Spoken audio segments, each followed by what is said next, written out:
Bienvenue dans l'Ondée, le podcast de lecture. Aujourd'hui, je te lis l'incipit de Maupassant qui s'appelle Belle Amie.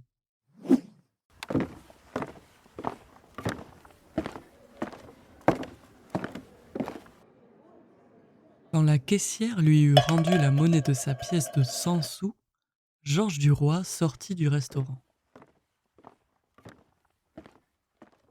Comme il portait beau par nature et par pose d'ancien sous-officier, il cambra sa taille, frisa sa moustache d'un geste militaire et familier, et jeta sur les dîneurs attardés un regard rapide et circulaire, un de ces regards de joli garçon qui s'étendent comme des coups d'épervier.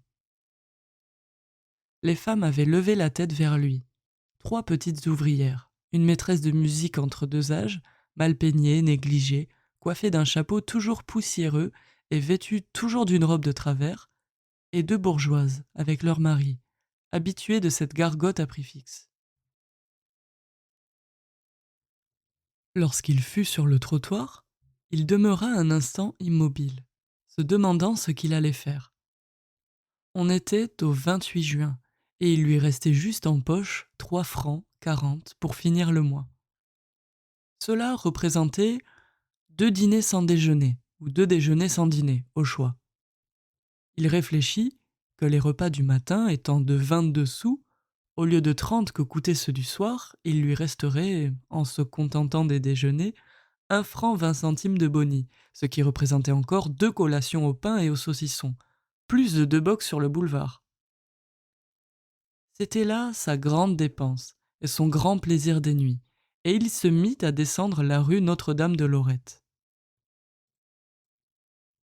Il marchait ainsi qu'au temps où il portait l'uniforme des hussards, la poitrine bombée, les jambes un peu entr'ouvertes comme s'il venait de descendre de cheval, et il avançait, brutalement, dans la rue pleine de monde, heurtant les épaules, poussant les gens pour ne point se déranger de sa route.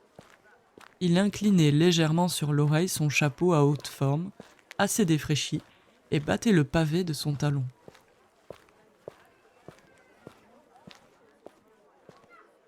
Il avait l'air de toujours défier quelqu'un, les passants, les maisons, la ville entière, par chic de beaux soldats tombés dans le civil. Quoique habillé d'un complet de 60 francs, il gardait une certaine élégance tapageuse, un peu commune, réelle cependant. Grand, bien fait, blond, d'un blond châtain vaguement roussi, avec une moustache retroussée qui semblait mousser sur sa lèvre, des yeux bleus, clairs, troués d'une pupille toute petite, des cheveux frisés naturellement, séparés par une raie au milieu du crâne. Il ressemblait bien au mauvais sujet des romans populaires. C'était une de ces soirées d'été où l'air manque dans Paris. La ville, chaude comme une étuve, paraissait suer dans la nuit étouffante. Les égouts soufflés par leurs bouches de granit leur haleine empestée, et les cuisines souterraines jetaient à la rue, par leurs fenêtres basses, les miasmes infâmes des eaux de vaisselle et des vieilles sauces. Les concierges, en manches de chemise, à cheval sur des chaises en paille, fumaient la pipe sous des portes cochères, et les passants allaient d'un pas accablé, le front nu, le chapeau à la main. Quand Georges Duroy parvint au boulevard, il s'arrêta encore, indécis sur ce qu'il allait faire. Il avait envie, maintenant, de gagner les Champs-Élysées et l'avenue du Bois de Boulogne pour trouver un peu d'air frais sous les arbres. Mais un désir aussi le travaillait, celui d'une rencontre amoureuse. Comment se présenterait-elle ?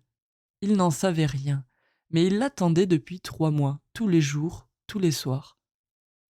Quelquefois, cependant, grâce à sa belle mine et à sa tournure galante, il volait par-ci, par-là, un peu d'amour, mais il espérait toujours plus et mieux. La poche vide et le sang bouillant, il s'allumait au contact des rôdeuses qui murmurent à l'angle des rues. « Venez-vous chez moi, joli garçon ?» Mais il n'osait les suivre, ne les pouvant payer, et il attendait autre chose, d'autres baisers moins vulgaires. Il aimait cependant les lieux où grouillent les filles publiques, leurs bals, leurs cafés, leurs rues. Il aimait les coudoyer, leur parler, les tutoyer, flairer leurs parfums violents, se sentir près d'elles. C'étaient des femmes, enfin, des femmes d'amour. Il ne les méprisait point du mépris inné des hommes de famille. Il tourna vers la Madeleine et suivit le flot de foule qui coulait accablé par la chaleur. Des grands cafés, pleins de monde, débordaient sur le trottoir, étalant leur public de buveurs sous la lumière éclatante et crue de leurs devantures illuminées. Devant eux, sur de petites tables carrées ou rondes, les verres contenaient des liquides rouges, jaunes, verts, bruns, de toutes les nuances, et dans l'intérieur des carafes, on voyait briller le gros cylindre transparent de glace qui refroidissait la belle eau claire. Duroy avait ralenti sa marche, et l'envie de boire lui séchait la gorge. Une soif chaude, une soif de soir d'été le tenait, et il pensait à la sensation délicieuse des boissons froides coulant dans la bouche. Mais s'il buvait seulement 2 bocs dans la soirée, adieu le maigre souper du lendemain, et il les connaissait trop les heures affamées de la fin du mois. Il se dit « Il faut que je gagne 10 heures et je prendrai mon boc à l'américain, nom d'un chien, que j'ai soif tout de même. » Et il regardait tous ces hommes attablés et buvant, tous ces hommes qui pouvaient se désaltérer tant qu'il leur plaisait. Il allait, passant devant les cafés d'un air crâne et gaillard, et il jugeait d'un coup d'œil, à la mine, à l'habit, ce que chaque consommateur devait porter d'argent sur lui.